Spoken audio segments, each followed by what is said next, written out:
நேத்து அமெரிக்கால ஒரு பெரிய டெவலப்மெண்ட் நடந்திருக்கு. ட்ரம்ப் வந்து திரும்ப இன்னும் சில துறைகள்ல இம்போர்ட் பண்ணப்படுற பொருட்கள் மேல டாரிஃப் வந்து போட்டிருக்காரு. அவர் ரொம்ப நாளா சொல்லிட்டு இருந்த ஃபார்மா மேல நான் டாரிஃப் போடுவேன் அப்படிங்கறதையும் அவர் வந்து இப்ப அனௌன்ஸ் பண்ணிருக்காரு. அதோட டீடைல்ஸ் என்ன, அவர் என்னெல்லாம் பேசியிருக்காரு அப்படிங்கறத ஷார்ட்டா பார்க்க போறோம்.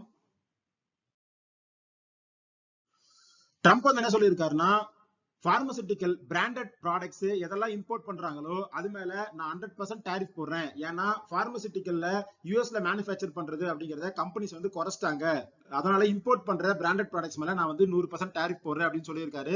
அதே சமயத்துல ஏதாவது ஒரு கம்பெனி அமெரிக்கால அண்டர் கன்ஸ்ட்ரக்ஷன்ல இருக்கு அப்படின்னா அந்த கம்பெனி ப்ராடக்ட்ஸ் மேல நான் வந்து டாரிஃப் போட மாட்டேன் அப்படிங்கிற மாதிரி சொல்லியிருக்காரு.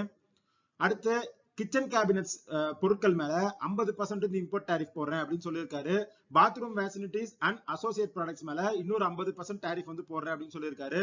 அதே மாதிரி பர்னிச்சர் ப்ராடக்ட்ஸ்ல 30% டாரிஃபும், ஹெவி ட்ரக்ஸ்ல வந்து 25% டாரிஃபும் போட்டு அவர் வந்து அனௌன்ஸ் பண்ணியிருக்காரு. அது மட்டும் இல்லாம அவர் என்ன சொல்லியிருக்காரு அப்படின்னா, நான் கூடிய சீக்கிரமே இன்ட்ரெஸ்ட் ரேட்டை வந்து 2% கிட்ட கொண்டு வந்துருவேன் அப்படிங்கிற மாதிரி சொல்லியிருக்காரு. ரீசெண்டா நடந்த ஃபெட் மீட்டிங்ல தான் வந்து 2.25% குறைச்சிட்டு ஃபெட்டோட கவர்னர் என்ன சொல்லியிருந்தாரு அப்படின்னா, நாம இன்ட்ரெஸ்ட் ரேட்டை வந்து வேகமா குறைக்க முடியாது, இன்ஃபிளேஷன் வந்து எப்படி இருக்கு அப்படிங்கறத பார்த்துட்டு தான் பண்ண முடியும் அப்படின்னு சொல்லியிருந்தாரு. பட் ஆனா ட்ரம்ப் வந்து என்ன சொல்லியிருக்காரு அப்படின்னா, இன்ட்ரெஸ்ட் ரேட்டை நான் வந்து 2% வரைக்கும் கூடிய சீக்கிரம் குறைச்சிருவேன் அப்படிங்கிற மாதிரி அனௌன்ஸ் பண்ணியிருக்காரு. ஸோ இதெல்லாம் தான் நேத்து அமெரிக்காவில் நடந்த முக்கியமான ட்ரேட் டெவலப்மெண்ட்ஸ்.